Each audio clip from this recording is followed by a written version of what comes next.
মারা গেছেন, এই যে একটা মৃত্যু, এই মৃত্যু যেমন রোগীর পরিজনকে যতটা দুঃখ দেয়, ডাক্তারকে ঠিক ততটাই দুঃখ দেয়, স্বাস্থ্যকর্মীকে ততটাই দুঃখ দেয়, আমরা ততটাই যন্ত্রণাবিদ্ধ হই।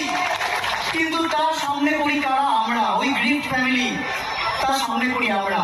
আমরা তার জন্য বলেছিলাম কি অ্যাক্টিভ বেড স্ট্যাটাস করতে হবে, করেনি সরকার, বলেছে করতে পারবো না আমরা। তার জায়গায় কি বলা হচ্ছে? আমরা নাকি গণশত্রু, আমরা নাকি গণশত্রু, আমরা মানুষের কথা ভাবছি না। আমরা আবার এই যে কর্মবিরতিতে ফিরতে বাধ্য হলাম, কেন বাধ্য হলাম জানেন? কেন বাধ্য হলাম? আমরা তো একটা সদিচ্ছা দেখতে পেয়েছিলাম, আমরা দেখলাম কি আজকে সেই সদিচ্ছা দেখাচ্ছে না রাজ্য সরকার।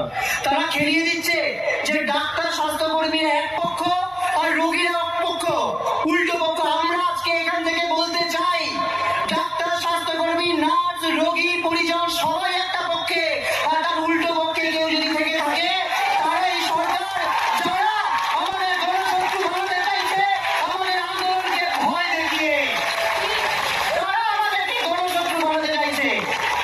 আমরা আজকে যন্ত্রণাবিদ্ধ, আমরা কাজে ফিরতে চাই, আমরা এই যন্ত্রণা সহ্য করতে পারছি না, আমরা যে কাজে ফিরতে পারছি না।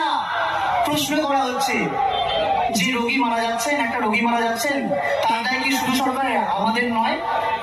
প্রশ্ন আসছে আমাদের মুখে, আমাদের চোখ দিয়ে জল পড়ছে।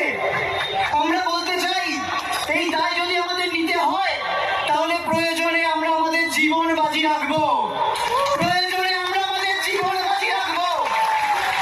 আমরা এটা বোঝাতে চাই এই দায় যে সরকারের, সেই সরকার সেই দায় স্বীকার করুক, স্বাস্থ্য মন্ত্রক থেকে এই যে নারায়ণ সড়ক নিগম তাকে সরিয়ে দিক, আমাদের প্রত্যেকটা দাবি অবিলম্বে মানুক।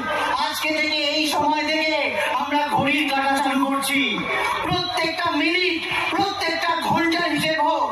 সিনিয়র ডাক্তাররা আমাদের পাশে আসুন, সরকারি জায়গা, বেসরকারি জায়গা, সিনিয়র ডাক্তাররা, নার্সরা